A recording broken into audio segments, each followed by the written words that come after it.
네, CJ 프레시웨이 2분기 호실적을 기록했습니다. 이번 실적 배경, 분석, 또 유통산업부 박승환 기자와 함께 알아보도록 하겠습니다. 박 기자, 먼저 이번 실적 좀 어떻게 잘 나왔는지 배경부터 좀 짚어보죠. 네, CJ 프레시웨이는 시장 기대치를 20% 이상 뛰어넘는 어닝 서프라이즈를 기록했습니다. 이유는 지난 4월 중순부터 사회적 거리두기가 풀리면서 외식 경기가 크게 회복했기 때문인데요. 네. 프레시웨이는 밥집이나 술집은 물론 영화관, 만화 카페까지 식자재를 공급합니다.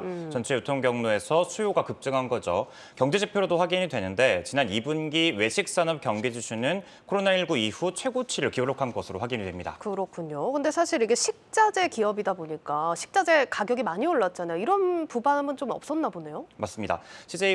프레시웨이는 대표적인 인플레이션 수혜주로 꼽힙니다. 수혜주요? 네, 대부분의 타식품 기업들이 원가가 오르면 부정적인 영향을 받는 것과는 대조적이죠. 그러네요. 식료품 가격이 오르면 오히려 마진이 늘어나서 반사이익을 누리기 때문입니다.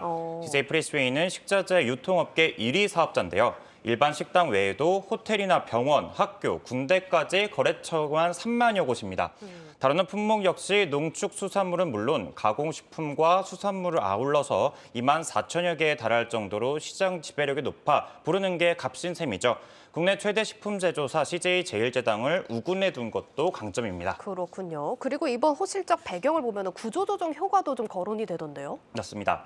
지난해 CJ 프레시웨이는 종속법인에 있던 프레시 원미트와 형제푸드의 지분을 정리했습니다. 매출이 쪼그라들 것을 감수하고서라도 수익성이 떨어지는 사업을 정리한 거죠. 식자재 유통에 있어서는 돈이 많이 남는 곳에 집중하기로 했습니다. 예. 어린이집이나 노인 요양시설이 대표적인데요.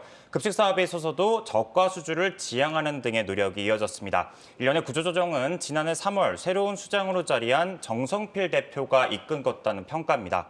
정 대표는 CJ 푸드빌의 대표이사를 지냈는데요. CJ 프레시웨이는 당시 선임 이후로 주요 계열사에서 경영 능력과 추진 능력을 꼽았습니다. 그렇군요. 또 CJ 프레시웨이가 단체 급식 사업을 하고 있는 걸로도 알고 있는데 이 부분은 좀 어땠습니까? 그렇습니다. CJ 프레시웨이의 식자재 유통과 단체 급식 매출 비중은 8대 2 정도로 집계됩니다. 1분기 말 기준 564개 사업장에서 급식 서비스를 운영 중인데요. 예. 삼성 웰스토리나 아워홈, 현대 그린푸드에 이어서 업계 4위 수준입니다.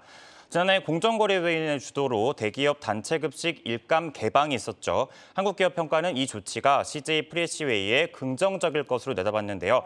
역설적이게도 현재 매출 비중이 높지 않기 때문에 기회 요인이 될 것이라는 전망입니다. 알겠습니다. 자, 그러면 앞으로의 전망이 더 중요하지 않을까 싶은데 강점이 되는 부분이라든지 아니면 좀 부담이 되는 부분, 전반적으로 좀 전망이 어떤가요? 네, 일단 새로운 급식 사업자를 찾는 곳은 대부분 산업체입니다. 워낙에 많은 인원을 감당해야 하다 보니 일정 수준 이상의 규모와 안정적인 공급 능력이 중요하죠. 예.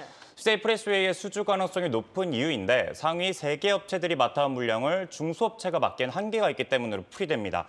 다만 단체 급식 시장 자체가 성숙기에 도달했다는 점에서 수익성은 다소 떨어질 것이라는 분석입니다.